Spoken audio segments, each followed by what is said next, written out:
감사합니다. 축복합니다. 이제 사도행전도 이제 거의 막바지에 이르렀습니다.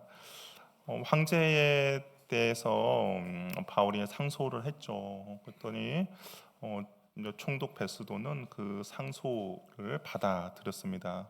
그리고 상소와 관련해서 이제 법정에 제출해야 될 보고서를 작성해야 합니다. 베스도도 이미 바울이 죄가 없음을 알고 있죠. 그러나 유대인들의 관계를 생각하면 무죄를 내리지 못하고 있습니다. 그리고 유대인들이 왜 이렇게까지 해야 하나? 유대인들의 그 종교법에 대해서도 이 베스도는 잘 몰랐어요. 근데 마침 분봉왕 아그리빠가 베니게와 함께 베스도를 방문했고, 베스도는 이제 아그리빠 왕의 조언을 얻기 위해서 청문회를 개최합니다. 우리 저번에 살펴봤던 것처럼 아그리빠 왕이 큰 위엄을 갖춘 아그리빠가 정말 왕의 위엄을 가지고 이 청문회장으로 왔죠. 그에 반해서 초라한 모습의 바울이 서 있습니다. 이제 그 바울에게 변명할 기회를 주게 돼요. 그러자 바울이 어떻게 합니까? 조금도 주눅들지 않고 자기 변증을 시작합니다. 2절에 보니까 26장 2절에 보니까 바울은 아그리빠 왕에서 변명하게 된 것을 이제 다행으로 여긴다라고 생각을 이야기를 하고 있습니다. 여기서 다행으로 여긴다라는 뉘앙스가 여러분 어떻게 느껴지십니까? 이런 기회가 없었으면 정말 큰일 날 뻔했구나. 나에게 이런 변호를 할 수 있는 시간을 줘서 감사합니다라는 뉘앙스인데, 근데 원래 이게 의미를 보면 이 아그리파 왕에서 변명하는 거, 이것이 다행이다라는 것이 하나님의 은혜이고 하나님의 복이다라고 바울이 고백하고 있는 거예요. 이게 다행이다는 것이 뭐 변명의 기회를 줘서 다행이다가 아니라 하나님의 은혜고 하나님의 복입니다라고 이야기를 하고 있는 것이죠. 우리는 보통 이 은혜라고 하면 어떻습니까? 여러분이 하루를 살면서 하나님의 은혜다라고 하면 보통 기도 응답이 이루어지고 병이 낫고 내가 원하는 대로 바라는 것이 이루어질 때 하나님의 은혜라고 생각을 하죠. 그러나 바울도 그것이 하나님의 은혜라고 하지만 오늘 본문에서는 그것보다 하나님의 복음을 전할 기회를 얻은 것이 은혜라고 이야기하죠. 왜 바울은 이것을 은혜라고 생각을 했을까요? 바울이 왜 아그리빠 왕 앞에서 내가 나의 이야기를 할 수 있는 거, 하나님의 이야기를 할 수 있는 거, 복음을 이야기하는 것을 왜 은혜라고 바울이 생각하고 있는가? 한치의 오차도 없이 자신의 인생을 이끌어 오신 하나님의 손길을 지금 바울이 느끼고 있기 때문인 것이죠. 우리 사도행전 9장 15절을 보면 하나님께서 이제 바울을 만나 주셨습니다. 그러면서 바울에게 하나님께서 어떤 소명 그리고 사명을 주시는데 거기 하나님께서 이런 말씀하셨어요. 주께서 이르시되 가라. 이 사람은 내 이름을 이방인과 임금들과 이스라엘 자손들에게 전하기 위하여 택한 나의 그릇이다라고 이야기합니다. 그러니까 하나님께서 아나니아를 통하여서 이제 바울에게 보냈는데 이 아나니아가 주저주저하지 않았습니까? 그때 하나님께 이런 말씀하신 거예요. 이 사람은 내 이름을 위해서 이방인과 임금들과 이스라엘 자손에게 전하기 위해서 택한 나의 그릇이다라고 이야기합니다. 주님께서 바울을 부르셨고 사명을 맡기셨을 때 이방인과 임금들과 이스라엘 자손에 전하기 위한 당신의 그릇이라고 이야기합니다. 바울은 그 주님의 사명을 붙들고 여러 세월 동안 주님의 뜻에 충성된 삶을 살았죠. 주님의 부르심에 따라 각 계층의 이방인들과 유대인들에게 주님의 복음을 전했습니다. 그런데 이 말씀 중에서 한 가지 이루어지지 않은 게 있었어요. 무엇입니까? 임금 앞에서라는 말은 아직 바울의 하나님의 회심 가운데 이루어지지 않는 하나님의 약속이었습니다. 오늘 바울이 지금 누구 앞에서 복음을 전하고 있죠? 아그리빠 왕이죠. 하나님께서 그 말씀하신 그 일이 지금 바울의 일생 가운데 이루어지고 있는 거예요. 바울이 하나님께 받은 소명이 있다고 해서 무턱대고 임금들 앞이나 왕 앞에 방문할 수 없죠. 나는 하나님께 소명이 있으니까 내가 당신에게 복음을 전해야겠습니다라고 할 수 있는 상황이 아니에요. 뭐 만나주지도 않겠죠. 그리고 문전박대를 당할 것이 뻔합니다. 그런데 지금 아그리파 왕이 베스도의 문안 인사하러 왔고, 베스도는 유대의 종교법을 잘 알고 있는 아그리파에게 자신의 고충을 털어놨고, 그리고 아그리파는 바울의 진술을 듣기 위해 지금 청문회를 개최하고 있는 것입니다. 어떤 바울의 노력이나 의지의 결과가 아니라 주님의 때에 주님의 방법으로 이루어 주신 하나님의 은혜라는 것이죠. 바울이 이것을 고백하고 있는 거예요. 하나님의 은혜라는 것이 우리의 일생에서 내가 원하는 대로, 내가 바라는 대로, 내 계획대로 이루어지는 것이 아니라 하나님의 말씀이 내 삶에서 이루어지는 것, 이것이 바로 하나님의 은혜를 살아가는 인생이라는 겁니다. 문제가 해결되고 문제가 해결되고 병이 낫고 원하는 것을 이루어질 때 그것도 은혜죠. 그러나 하나님의 말씀이 내 삶을 통해 이루어지는 것이 진짜 은혜라고 바울이 말하고 있습니다. 하나님이 내 인생을 주관하고 있는 것을 보여주고 있기 때문인 것이죠. 저와 여러분 삶 가운데서 이러한 은혜가 날마다 넘치길 바랍니다. 때로는 내 뜻이 이루어지지 않을 수도 있어요. 내가 바라는 대로 이루어지지 않을 수도 있습니다. 그러나 하나님의 약속의 말씀이 내 삶 가운데서 이루어질 때 그것이 참된 은혜임을 아시고 주님 앞에 그 은혜의 삶을 사시길 바랍니다. 이제 바울이 유대인의 모든 풍속과 문제라는 아그리빠에게 자신의 말을 하는 것을 너그러이 들어주고 요청해요. 바울이 젊었을 때 어떤 삶을 추구하며 살았는지 유대인들도 다 안다라고 이야기합니다. 워낙에 유명한 인물이었죠. 가말레 문회생이었고 차기 그 바리새인의 차기 지도자였고 또한 그 열심과 열정을 알았습니다. 또한 바울이 말할 기회가 있을 때마다 자신의 간증을 이야기했기 때문에 이 바울의 과거의 삶이 어땠는지 다 압니다.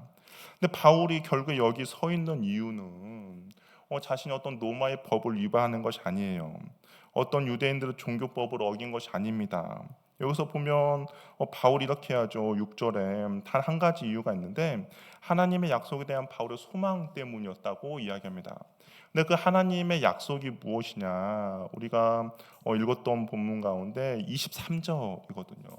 결국에 하나님의 약속은 23절을 이야기하는데 우리 한번 23절 말씀 한번 읽어보도록 할까요? 26장 23절 말씀 한번 읽어보겠습니다. 시작.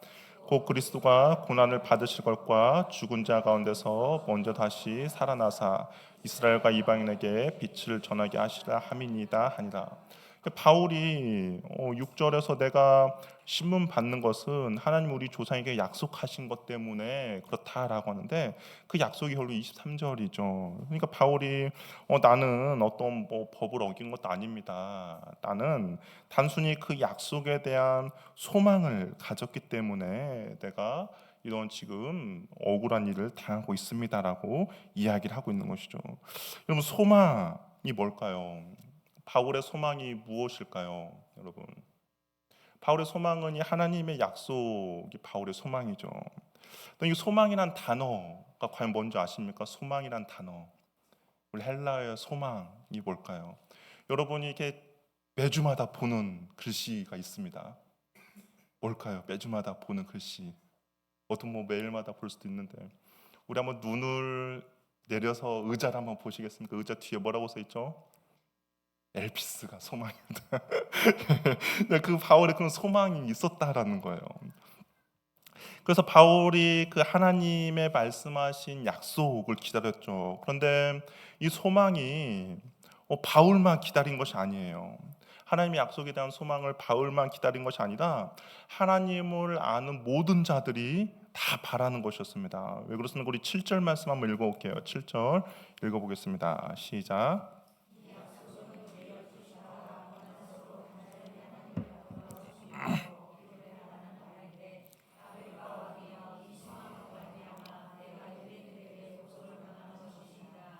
이 하나님을 아는 모든 이스라엘 백성들은 이 소망을 갖고 있었습니다. 근데 이들이 이제 가지고 있었던 소망이 결국에는 하나님께서 보내시고자 하는 그 메시아에 대한 소망이겠죠. 이스라엘이 BC 722년 아수르에서 북이스라엘이 멸망당했습니다. BC 586년에 바벨론에서 남유다가 멸망당했어요. 그 핍박과 환란과 어려움이 있고 예루살렘 성전이 무너지고 훼손되니까, 그리고 사람들이 포로도 끌려가면서 그 사람들 가운데 메시아에 대한 소망이 점점 커졌습니다. 특별히 모든 역경과 궁핍과 그 포로 생활 중에서 그 소망이 하나님에 대한 약속이 언제 이루어질까에 대한 갈망함이 생겼죠. 그래서 지금 노마의 억압 아래 있습니다. 이스라엘 백성은 언제 메시아가 올 것인가, 하나님의 약속이 언제 이루어질 것인가, 정말 그 최고조에 달았을 때죠. 근데 하나님, 그 사람들이 그런 메시아를 기다리고 소망함이 있었는데 어떻습니까? 근데 정작 메시아라는 사람이 왔는데 자신들이 생각하는 메시아와 달랐어요. 그 메시아는 허무하게 십자가에 못 박아 죽어 버렸습니다. 그러나 한 반전이 일어났죠. 십자가에서 하나님의 저주를 받아 죽었다고 생각한 예수가 부활했고, 예수의 부활을 목격한 자들로 인해서 복음이 세계 열방에 전파됐습니다. 그럼에도 불구하고 이스라엘 백성들이 그것을 용납할 수가 없었죠. 왜 그렇습니까? 자신들이 생각한 그 소망과 다른 결과가 나왔기 때문이에요. 그래서 바울이 이야기하는 겁니다. 뭐라고 이야기나 8절에 보니까, 당신들은 하나님이 죽은 사람을 살리시면 어찌 못 믿을 것으로 여기시나이까. 왜 이 예수가 하나님의 말씀하신 메시아고 그 메시아가 부활했는데 여러분들은 왜 하나님이 그 죽은 자를 살리신 것을 못 믿습니까? 라고 이야기하는 것이죠. 그러니까 자신들의 생각과 자신들의 경험으로 하나님의 능력을 제한하고 있죠. 이 하나님은 이런 거지, 하나님 이렇게 해야지라는 그 틀 속으로 하나님을 가두어 버렸습니다. 우리 앞에서도 보면 그렇지 않습니까? 바울이 이방인들을 위해서 내가 택하였다라고 하니까 그 이야기를 듣던 이스라엘 백성도 어떻게 했어요? 난리가 났죠. 어떻게 이방인과 우리를 동급으로 취급하느냐라고 하면서 난리가 났습니다. 왜 그렇습니까? 하나님은 이런 분이야라고 자신들이 그냥 만들어 놓은 하나님을 틀 속에 가두어 놓은 것이죠. 하나님은 이렇게 해결해야 돼, 하나님 이렇게 일하셔야 돼, 하나님은 저런 결과를 가져오셔야 돼라고 하면서 내가 바라고 원하는 결과를 놓고 그렇게 되는 하나님만이 참된 하나님이라고 생각했기 때문입니다. 그러니까 예수가 왔음에도 불구하고 내가 기대하고 내가 바라는 결과가 아니기 때문에 그 예수를 참된 메시아로 받아들이지 못한 것이죠. 예수님의 십자가 사건은 어떻습니까? 인간적인 관점에서 보면 완벽한 실패죠. 어떻게 메시아가 십자가에 달려 죽을 수 있겠습니까? 그리고 구약의 말씀처럼 나무에 달린 자마다 하나님의 저주를 받았다라고 이야기한 것처럼 인간적인 관점으로 저주를 받고 실패해, 그냥 하나님의 그런 신성 모독과 하나님의 몸된 교회를 자신 스스로 이야기한 그런 실패 작품입니다. 그런 어떻습니까? 십자가는 완벽한 하나님의 승리였죠. 내가 하나님을 판단하고 내린 결과와 정반대의 모습을 하나님께서 이루어 가신 것입니다. 우리의 기대와 우리의 상상을 뛰어넘는 하나님의 방법이 바로 십자가였던 것이죠. 그렇다면 우리의 삶도 마찬가지죠. 지금 내 삶이 십자가에 못 박힌 것처럼 절망스러울 수도 있습니다.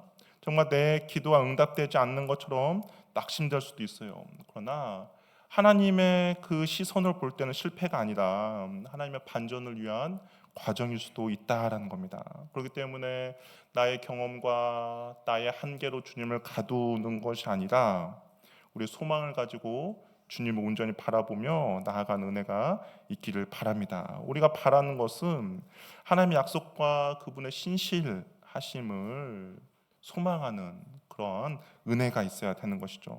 과거에 바울도 별반 다를 바 없었어요.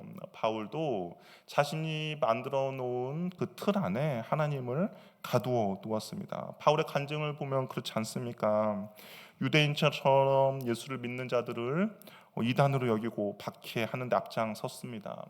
대제사장들에게 권한을 받고 합법적으로 위임을 받아서 교회를 짓밟는 정말 행동대장 역할을 했어요. 많은 그리스도인들을 투옥시켰고 그리스도인의 현장에서 죽여야 할 때 주저하지 않고 찬성표를 던졌다라고 이야기합니다. 우리 11절에 보면 그 형벌이라는 이 말이 명예를 수호하기 위한 복수의 그런 뜻이거든요. 그러니까 바울이 생각할 때 그 예수의 도를 믿는 사람들이 유대교를 심각하게 훼손하는 자들로 여겼어요. 그렇기 때문에 자신이 믿고 있던 유대교가 심각하게 훼손을 받으니까 내가 이것을 복수해야겠다라고 생각한 거죠. 그래서 외국 성에 가서까지 박해고 고발했다라고 이야기합니다. 왜 바울도 이렇게 열심과 열정을 냈습니까? 다른 것이 아니죠. 잘못된 믿음 때문이었습니다. 하나님이 어떤 분이신지 잘 모르는 무지함에서 발생한 일이죠. 우리도 얼마든지 잘못된 신앙 생활을 할 수 있습니다. 성경 속에 하나님이 아니라 내가 만들어낸 하나님을 섬기는 거죠. 성경에 기록된 하나님이 아니라 전통으로 내려온 하나님을 섬기는 겁니다. 그러면서 신앙이 점점점 이상하게 변질되어 가는 경우들이 있는 거죠. 따라서 우리는 성경에 기록된 여호와 하나님이 어떤 분이신지 바로 알고 믿어야 합니다. 그래야 우리가 바른 믿음을 가지고 바른 신앙생활을 할 수가 있죠. 첫 단추가 잘못 끼워지면 상황과 환경에 휘둘리게 되고 잘못 하나님을 섬기며 예배하게 되는 겁니다. 이스라엘 백성들이 출애굽하고 모세가 시내산에 하나님의 말씀을 받으러 올라갔습니다. 근데 시간이 지나도 내려오지 않았어요. 그랬더니 사람들 어떻게 합니까? 아론을 통해서 금송아지를 만들었죠. 그러면서 아론이 이렇게 이야기합니다. 이것이 우리를 애굽에서 이끌어낸 신이다, 하나님이다라고 이야기해요. 그리고 그 금송아지를 하나님처럼 섬겼습니다. 나 욕심과 욕망과 정욕으로 하나님을 만들고 하나님이 아닌 다른 것을 예배한 것이죠. 우리가 무지할 때 동일하게 우리들에게도 발생할 수 있는 일입니다. 따라서 우리는 하나님을 바로 알고 바른 믿음으로 바른 신앙생활하는 은혜가 있기를 바랍니다.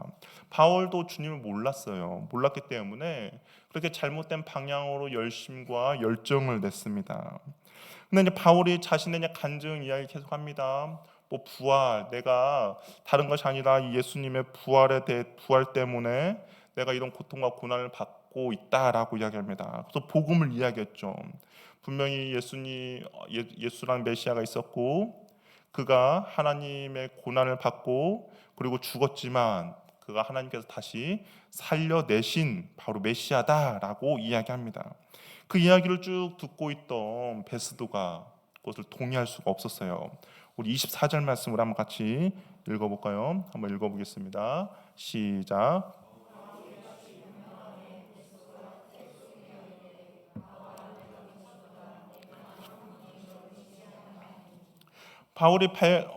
베스도가 바울이 한 이야기 계속 들었습니다. 예수라는 사람 그리고 그가 고난을 받고 죽었는데 아마 베스도 알고 있겠죠. 십자가에 달려 죽었다는 거 알고 있습니다. 십자가란 형벌이 얼마나 무시한 것도 알고 있어요. 십자가에 죽었다라는 것은 로마 사람들이 생각할 때 정치범, 정치 혁명가들 그리고 그런 것으로 인해 자녀에게 죽은 청년입니다. 근데 그가 다시 살아났다. 그리고 이스라엘과 이방인에게 빛을 전하려 한다라고 하니까 베스도가 받아들일 수 없죠. 그것 때문에 뭐라고 이야기합니까? 바울의 간증을 황당무계하고 허망한 이야기라고 치부해요. 바울 네가 미쳤구나라고 이야기합니다. 너가 오랜 감옥 생활도 했고 또한 너가 그 많은 학문이 있었는데 그것이 너를 미치게 하는구나라고 이야기합니다. 근데 바울이 뭐라고 이야기합니까? 우리 25절 말씀 한번 읽어볼까요? 시작.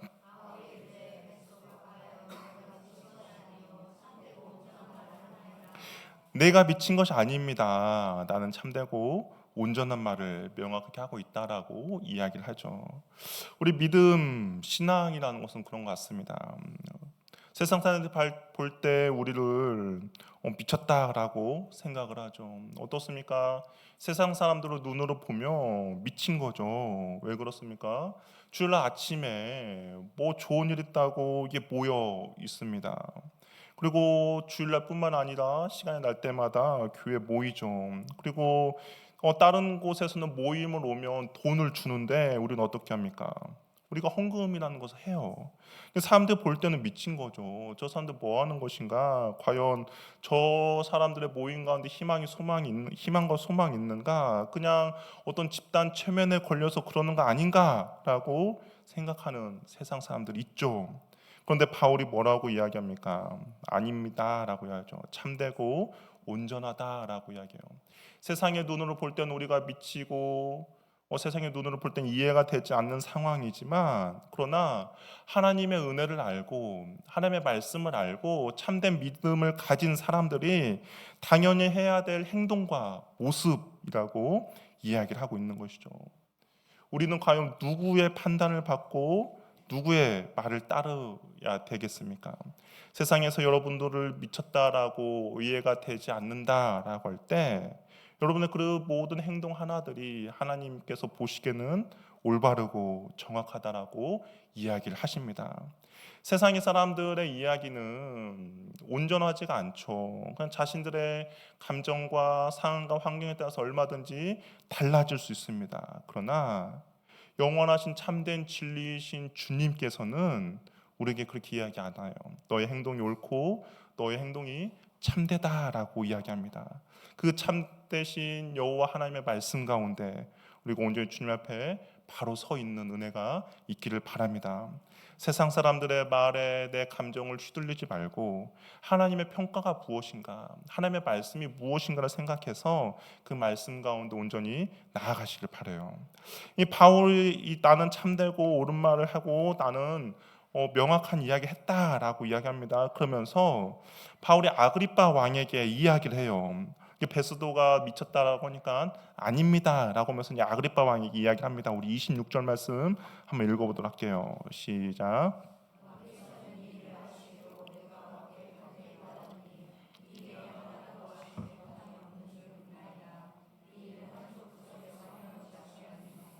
바울이 아그리파 왕에게 이야기하죠. 당신은 이 이야기를 알고 있지 않습니까? 내가 지금 없는 이야기를 지어낸 게 아닙니다. 그렇죠? 왜 그냥 아그리파 왕은 이 분봉왕으로서 유대 지역에 오랫동안 있었거든요. 예수라는 사람도 압니다. 그리고 예수로 인하여서 여러 가지 격동이 벌어진 것도 알고 또한 예수가 부활했다는 그 소문까지 다 들었던 사람이에요. 그러니까 당신은 다 알고 있지 않습니까? 내가 이렇게 이야기하는 것이 어디 뭐 구석에서 정말 뭐 갈릴리 총구석에서 일어난 어떤 사건이 아니라 이스라엘 전 지역에서 다 알고 있는 사건이지 않습니까? 라고 이야기를 하고 있는 것이죠. 유대교회에 잘 알고 있는 아그리파 왕에게 이런 내용이 전혀 사실이 아님을 이야기하고 있어요. 아그리파 왕은 바울의 말에 의심할 여지가 없죠. 그럼에도 불구하고 아그리파 왕은 이렇게 대답합니다. 우리 28절 말씀 한번 읽어볼까요? 읽어보겠습니다. 시작.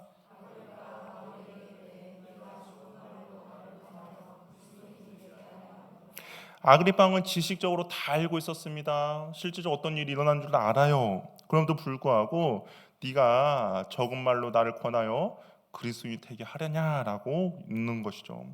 그러니까 바울이 다음과 같은 결론을 내립니다. 우리 29절 말씀도 한번 읽어볼게요. 시작.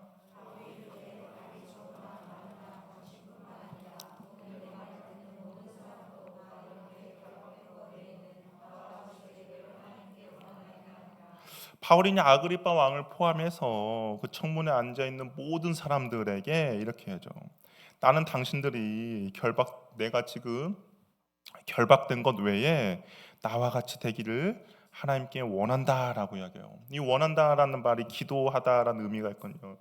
그러니까 지금 여기 있는 당신들이 나처럼 죄인의 신분 된 것만 빼고 내가 그 복음 안에 잘 머물러 있는 믿음을 갖기를 여러분들이 원합니다. 나는 기도합니다라고 이야기를 하고 있는 거죠.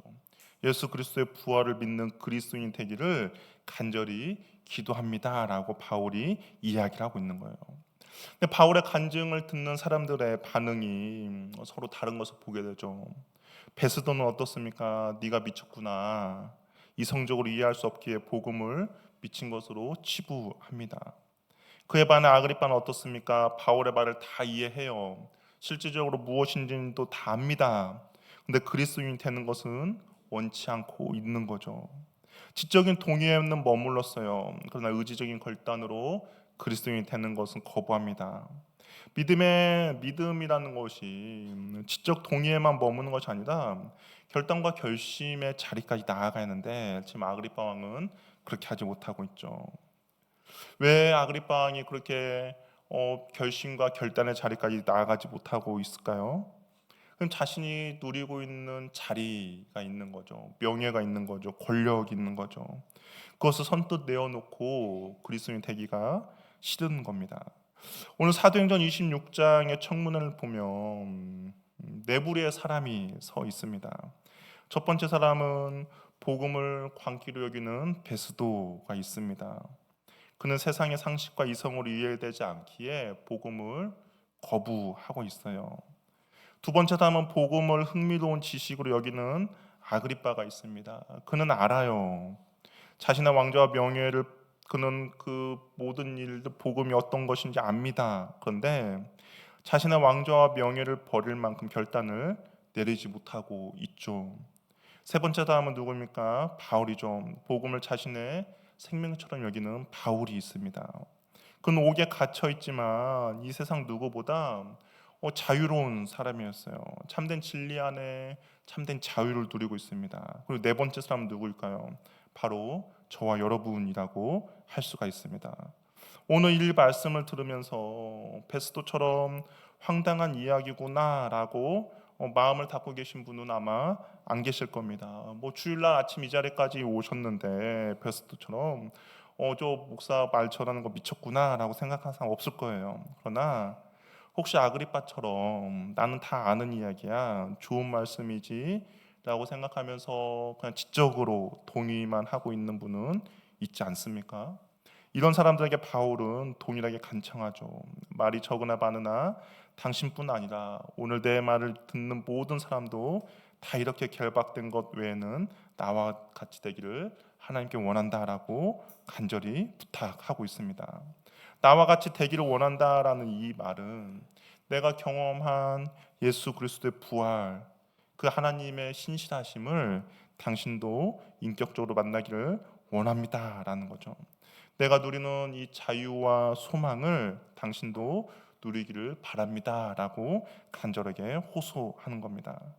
안개처럼 사라져버릴 세상의 부와 명예로 인하여서 아그리빠처럼 내가 지적으로 동의하지만 그 세상적인 것을 내려놓지 못해서 참된 그리스도인이 되는 것을 거부하는 그런 어리석음이 아니라 정말 바울처럼 온전한 그리스도인이 되기로 결단하는 저와 여러분이 되기를 바랍니다.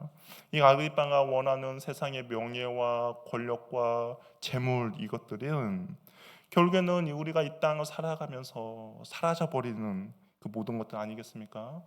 여러분이 참된 그리스도인으로 살아가면서 내가 하나님의 자녀로서 하나님의 백성으로서 살아감에 있어서 지금 쉽게 결단하지 못하고 결심하지 못하는 것들이 과연 이 세상에서 누리면서 사라져버릴, 안개처럼 사라져버릴 것, 꽃처럼 시들어버릴 것은 아닌지를 한번 고민해 보시기 바랍니다.